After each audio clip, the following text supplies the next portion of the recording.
Hi friends, welcome to tech travel Telugu. Friends, 2024లో KTM Duke 200కి fully digital కన్సోల్కి upgrade చేసిన వెహికల్ అయితే మనతో ఉంది.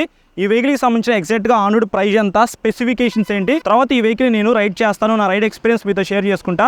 ఎవరైనా ఈ వెహికల్ కొనుక్కోవాలనుకుంటే ఖచ్చితంగా ఈ వీడియో మీకు హెల్ప్ అవుతుంది కాబట్టి స్కిప్ చేయకుండా లాస్ట్ వరకు చూడండి. ఫస్ట్ ఈ వెహికల్లో ఉన్న ఇంజిన్ స్పెసిఫికేషన్స్ గురించి చూద్దాము. 4 valves liquid cooled 199.5cc BS 6.2 DOS engine లభిస్తూ ఉంది. 25 PS పవర్, 19.3 Nm టార్క్ అయితే ఈ ఇంజిన్ జనరేట్ చేసిద్ది. తర్వాత ఈ వెహికల్ నేను రైడ్ చేస్తాను కాబట్టి పెర్ఫార్మెన్స్ ఎలా ఉంది ఏంటనేది నెక్స్ట్ మాట్లాడతాను. ఇంకా ఈ వెహికల్లో 6 స్పీడ్ మాన్యువల్ ట్రాన్స్మిషన్ ఇచ్చారు, అంటే 6 గేర్లు అయితే ఉంటాయి. ఇక్కడ మీరు చూసుకున్నట్లయితే ఓపెన్ చైన్తో లభిస్తూ ఉంది కాబట్టి ఎవ్రీ 500 km మీరు చైన్ క్లీన్ చేసుకోవాలి, లేకపోతే త్వరగా చైన్ పాడైపోయే అవకాశం అయితే ఉంది. ఇంకా సస్పెన్షన్ విషయానికి వస్తే front side 43 mm WP Apex upside down సస్పెన్షన్తో లభిస్తూ ఉంది. సస్పెన్షన్ అయితే చాలా బాగుంటుంది. Back side 10 steps adjustable monoshock అయితే ప్రొవైడ్ చేశారు. బ్రేక్స్ విషయానికి వస్తే ఫ్రంట్ 300 mm డిస్క్ బ్రేక్ అయితే ఇచ్చారు. రేడియల్లీ మౌంటెడ్ క్యాలిపర్స్తో లభిస్తూ ఉంది, బైబ్రెంబో క్యాలిపర్స్ అని చెప్పుకోవచ్చు. Back side 230 mm disc brake ఇచ్చారు. 240కి అప్గ్రేడ్ చేస్తే బాగుండేది. టైర్స్ అండ్ వీల్స్ విషయానికి వస్తే 70 inch LI wheels with tubeless టైర్స్తో ఈ వెహికల్ లభిస్తూ ఉంది. ఫ్రంట్ 110 సెక్షన్ టైర్ అయితే ఇచ్చారు. బ్యాక్ సైడ్ 150 సెక్షన్ టైర్తో లభిస్తూ ఉంది. ఇవి రేడియల్ టైర్స్ కాబట్టి హైవే మీద మీరు 3 డిజిట్స్ వెళ్ళేటప్పుడు అయినా సరే మంచి గ్రిప్ అయితే ఉండిద్ది. డైమెన్షన్స్ విషయానికి వస్తే గ్రౌండ్ క్లియరెన్స్ వచ్చేప్పటికి 155 mm అనేది ఇచ్చారు. అండర్ బెల్ ఎగ్జాస్ట్తో లభిస్తూ ఉంది కాబట్టి పెద్ద పెద్ద స్పీడ్ బ్రేకర్స్ క్రాస్ చేసేటప్పుడు కింద తగిలే అవకాశం అయితే ఉంది కాబట్టి జాగ్రత్తగా రైడ్ చేయండి.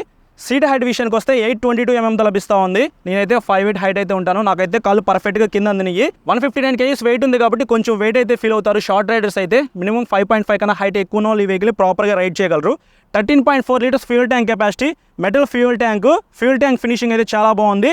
మ్యాటీ బ్లాక్తో చూస్తానికి చాలా యూనిక్గా ఉందని చెప్పుకోవచ్చు. ఒకసారి మీ షోరూమ్కి వెళ్ళినప్పుడు లైవ్ లో చూడండి, మీకు చాలా బాగా నచ్చింది. లైట్స్ విషయానికి వస్తే ఎటువంటి మార్పులు అయితే ఏం లేవు. ఇక్కడ మీరు చూడొచ్చు, మనకి లైట్ అయితే చూస్తానికి ఇలా ఉండిద్ది. ఈ హెడ్ లైట్ డిజైన్కి చాలా మంది ఫ్యాన్స్ ఉన్నారు నాలాగా. సో మీకు ఇది 6 ప్యాక్ LED హెడ్ లైట్ లాగా అయితే ఉంది, చూస్తానికి చాలా బాగుంది. Back side LED tail light అయితే ప్రొవైడ్ చేశారు. ఈవెన్ సిగ్నల్ లైట్స్ కూడా మనకి LEDతో లభిస్తూ ఉన్నాయి. ఈసారి హజార్ లైట్స్ అయితే ప్రొవైడ్ చేశారు. ఇదో మంచి విషయం అని చెప్పుకోవచ్చు. పాత వెహికల్తో కంపేర్ చేసుకుంటే ఇక్కడ హజార్ లైట్స్ అయితే ఇచ్చారు. ఇది ఒకటి అప్గ్రేడ్ అయితే జరిగిందనమాట. ఫీచర్స్ విషయానికి వస్తే ఇక్కడ మీరు చూడొచ్చు 5 inches fully digital colour TFT కన్సోల్తో లభిస్తూ ఉంది. ఇక్కడ మీకు కన్సోల్ అయితే చాలా బాగా నచ్చింది అనమాట. చూడగానే పైన లో ఇంజనీర్ వార్నింగ్ ఉంది, దాని కింద క్లాక్ అయితే ఉంది, మాల్ ఫంక్షన్ లైట్ అయితే ఉంది, ABS ఇండికేటర్ అయితే ఉంది. ఇంజన్ కిల్ స్విచ్ మనము ఆఫ్ చేసామో ఆన్ చేసామో అనేది చూపిస్తూ ఉంది. అలాగే ట్యాగోమీటర్ ఇక్కడ మీరు చూడొచ్చు, బ్యాటరీ వోల్టేజ్ ఇండికేటర్ అయితే ఉంది, ట్రిప్ మీటర్ అయితే ఉంది. ఇట్లా మీకు చాలా ఫీచర్స్ అయితే ఈ కన్సోల్ ఇచ్చారు బ్రో. మీరు ఒకసారి షోరూమ్కి వెళ్ళి వెహికల్ మీద ఎక్కి కూర్చొని కాళ్ళు కింద అందుతున్నాయో లేదో చెక్ చేయండి. అలాగే కన్సోల్ ఏమేమి ఫీచర్స్ ఇచ్చారనేది మీరు లైవ్లో ఒకసారి చూస్తే మీకే అర్థమవుతుంది. హ్యాండిల్కి రైట్ సైడ్ చూసుకున్నట్లయితే నార్మల్గానే రెడ్ కలర్లో ఇంజన్ కిల్ స్విచ్ అయితే ఇచ్చారు, దాని కింద సెల్ఫ్ స్టార్ట్ అయితే ఉంది. కానీ హ్యాండిల్కి left side high beam low beam switch, pass switch అయితే ఇంక్లూడ్ చేశారు. తర్వాత రెడ్ కలర్లో హజార్ లైట్ స్విచ్ అయితే ఇచ్చారు. ఈ కన్సోల్ని నావిగేట్ చేయడానికి 4 నావిగేషన్ స్విచెస్ అయితే ప్రొవైడ్ చేశారు. ఏదైతే డ్యూక్ 390లో స్విచెస్ ఉన్నాయో సేమ్ అదే స్విచెస్ అయితే ఇచ్చారు. కింద సిగ్నల్ లైట్ స్విచ్ ఉంది, దాని కింద హార్న్ అయితే ఉంది. పాత వెహికల్తో కంపేర్ చేసుకుంటే స్విచెస్ క్వాలిటీ చాలా బాగుంది. అలాగే మీకు వైడ్ హ్యాండిల్ బార్ అయితే ఇచ్చారు. హ్యాండిల్ కంఫర్ట్ కూడా చాలా బాగుంది. ఇంకా సీట్ విషయానికి వస్తే సీట్లో కూడా మనకి ఎటువంటి మోడిఫికేషన్ అయితే జరగలేదు. స్ప్లిట్ సీట్ అయితే ప్రొవైడ్ చేశారు. రైడర్ సీట్ కంఫర్ట్ అయితే బాగుంది. Back side pillion seat comfort అయితే లోకల్ వరకు మేనేజ్ చేయొచ్చు, లాంగ్ వెళ్ళడానికి అంతగా సెట్ అవ్వదు. గ్రాబ్ రైల్ అయితే పట్టుకోవడానికి కంఫర్టబుల్ గానే ఉంది. టాప్ స్పీడ్ విషయానికి వస్తే ఈజీగా 130 km పైనే వెళ్ళగలదు. మైలేజ్ విషయానికి వస్తే 30 km కన్నా మీరు ఎక్కువ ఎక్స్పెక్ట్ చేయొద్దు. కొంచెం స్లోగా రైడ్ చేస్తే 35 km దాకా వస్తుంది, అంతకుమించి ఎక్కువ రాదు. ఇంకా ప్రైస్ విషయానికి వస్తే ఎగ్జాక్ట్గా on road price Vijayawada KTM వాళ్ళు చెప్పింది నాకు 2,50,000 రూపీస్ చెప్పారు. ఈ దసరాకి మీరు ఈ వెహికల్ పర్చేస్ చేస్తే ఖచ్చితంగా డిస్కౌంట్ అయితే ఉందంట. సో డిస్కౌంట్ ఎంత ఏంటనేది మీరు తెలుసుకోవాలనుకుంటే స్క్రీన్ మీద ఉన్న నెంబర్స్కి అయితే కాల్ చేయండి. EMIలో కొనుక్కోవాలనుకుంటే డౌన్ పేమెంట్ వచ్చేప్పటికి 50,000 రూపీస్ నుంచి మీరు ఎంతైనా పే చేయొచ్చు.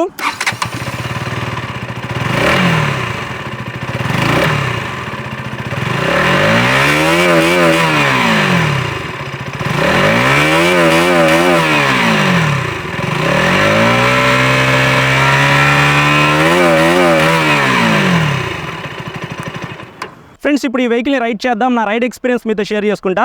వెహికల్ మీద ఎక్కి నేను కూర్చోగానే అబ్జర్వ్ చేసింది ఏంటంటే వైడ్ హ్యాండిల్ బార్ అనమాట. హ్యాండిల్ కంఫర్ట్ బాగుంది. నేను 5'8" హైట్ అయితే ఉంటాను కాబట్టి నాకు 2 కాళ్ళు అయితే పర్ఫెక్ట్గా కింద అందినాయి. షార్ట్ రైడర్స్కి కొద్దిగా ఇబ్బంది అవ్వచ్చు. ఒకసారి షోరూమ్కి వెళ్ళి వెహికల్ మీద కూర్చొని చెక్ చేసుకోండి. 7,000 RPM క్రాస్ అవ్వగానే ఈ బ్లాక్ కలర్ కాస్త మీకు ఆరెంజ్ కలర్కి మారుతుంది. ఇది చాలా బాగుంది. ఫస్ట్ గేర్ వేసా.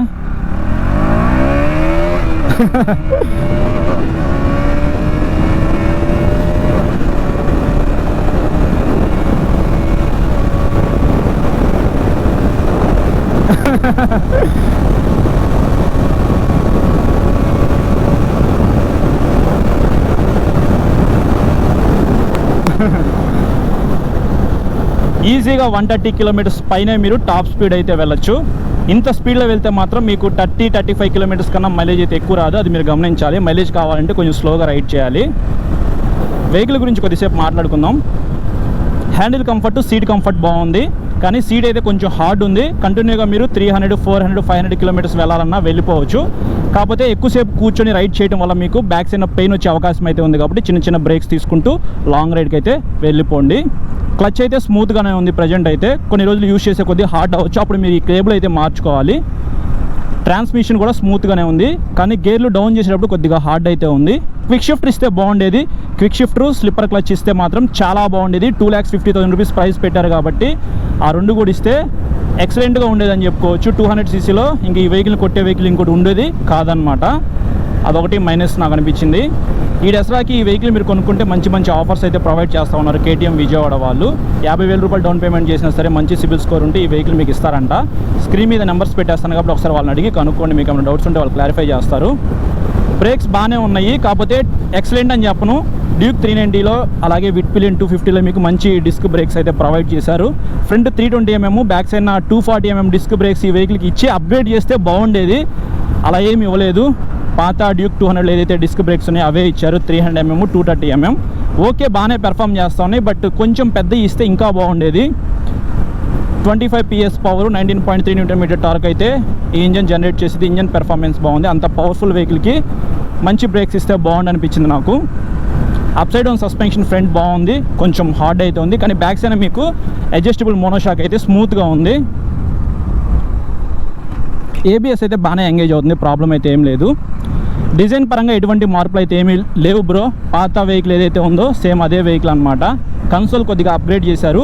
మీరు షోరూమ్కి వెళ్తే పాత వెహికల్, కొత్త వెహికల్ రెండు ఉంటాయి. మీరు ఈ వెహికల్ చూస్తే పాత వెహికల్ మీకు నచ్చదు. నాకైతే ఇది చాలా బాగా నచ్చింది.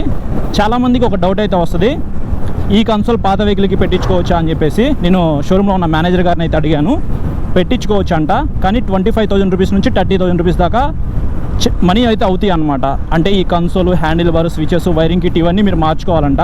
ఇవన్నీ మార్చుకునే బదులు మీరు ఆ పాత వెహికల్ అమ్మేసి కొంచెం మనీ యాడ్ చేసుకొని కొత్త వెహికల్ కొనుక్కోవడమే బెస్ట్ అని చెప్తాను.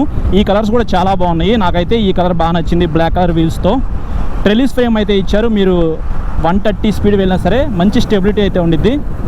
చాసిస్, టైర్స్ కూడా బాగున్నాయి. Front 110 section tyre, back side 150 section tyre అయితే ప్రొవైడ్ చేశారు కాబట్టి టైర్స్ గ్రిప్ బాగుండిద్ది. ఎందుకంటే రేడియల్ టైర్స్ కాబట్టి ఇవి ప్రాబ్లం అయితే ఏమీ లేదు. చాలా షార్ట్ అండ్ స్వీట్గా కాంపాక్ట్ అయితే ఉంది డ్యూక్ 200 అనేది. ఎవరైనా ఈ వెహికల్ కొనుక్కోవాలనుకుంటే 200 cc సెగ్మెంట్లో ది బెస్ట్ వెహికల్ బ్రో. కాకపోతే కొంచెం ప్రైస్ ఎక్కువ అనిపిస్తూ ఉంది. కొంచెం ప్రైస్ తగ్గిస్తే బాగుండేది. 2,40,000 రూపీస్కి ఈ వెహికల్ వస్తే చాలా బాగుండేది. బట్ ఈ కన్సోల్ అప్గ్రేడ్ చేశారు కాబట్టి 10,000 రూపీస్ పెంచేసారనమాట.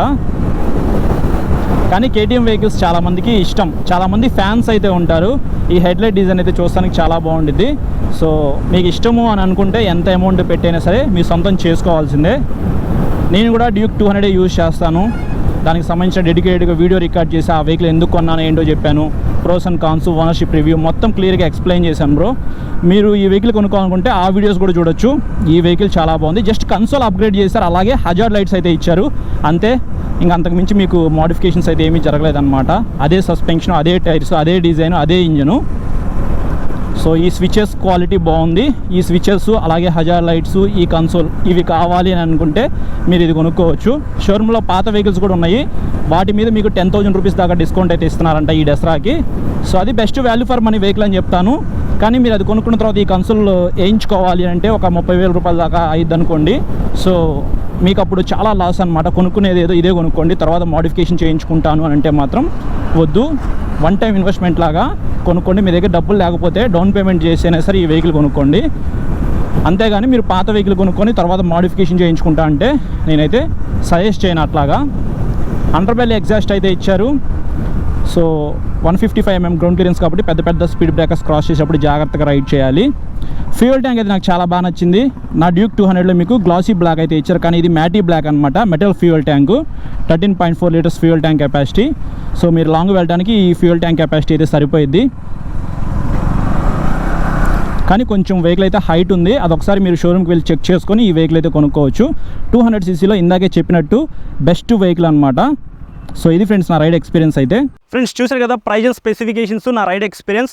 ఇప్పుడు చాలా మందికి ఒక డౌట్ అయితే ఉండిద్ది, పాత వెహికల్ కొనుక్కోవాలా కొత్త వెహికల్ కొనుక్కోవాలా అని చెప్పేసి. మీరు షోరూమ్కి వెళ్ళి లైవ్లో చూసినప్పుడు పాత వెహికల్తో కంపేర్ చేసుకుంటే మీకు కొత్త వెహికల్ నచ్చింది, ఎందుకంటే కన్సోల్ అయితే అంత అట్రాక్టివ్గా అయితే ఉంది. కానీ పాత వెహికల్కి ఈ కన్సోల్ అయితే పెట్టుకోవచ్చా లేదా అని చెప్పేసి చాలామంది మెసేజ్ చేస్తూ ఉన్నారు. నేను షోరూంలో మేనేజర్ని కూడా అదే అడిగాను. సో ఈ కన్సోల్ అయితే మీరు కొనుక్కొని పెట్టుకోవచ్చు అంట. కాకపోతే ఈ హ్యాండిల్ బారు అలాగే ఈ స్విచెస్ ఈ కన్సోల్ ఇవి మొత్తం మీరు కొనుక్కొని పెట్టుకోవాలి. అలాగే మీకు లోపల వైరింగ్ కిట్ అయితే ఉంది కదా, ఆ వైరింగ్ కిట్ కూడా మార్చుకోవాలంట. సో ఓవరాల్గా 25,000 రూపీస్ నుంచి 30,000 రూపీస్ దాకా మీకు బడ్జెట్ అయితే అవుతుంది.